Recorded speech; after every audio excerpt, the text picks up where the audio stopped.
Hi hello everyone, সবাই কেমন আছেন? আজকে আমি নিয়ে আসলাম জলপাই মাখা আর কি,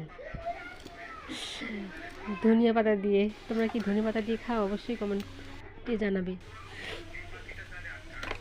আমার ধনিয়া পাতা, মরিচের গুঁড়া, মরিচ, কাঁচামরিচ, মশলা,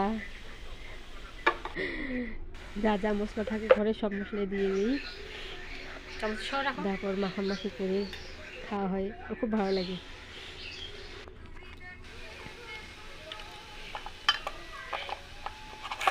যদি খেতে চাও, তোমরা যদি খেতে চাও চলে আসো।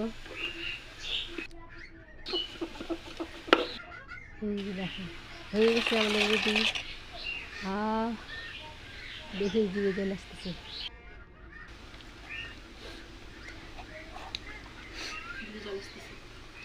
এদিকে চলে আসো, ওই যে খাচ্ছি আমি।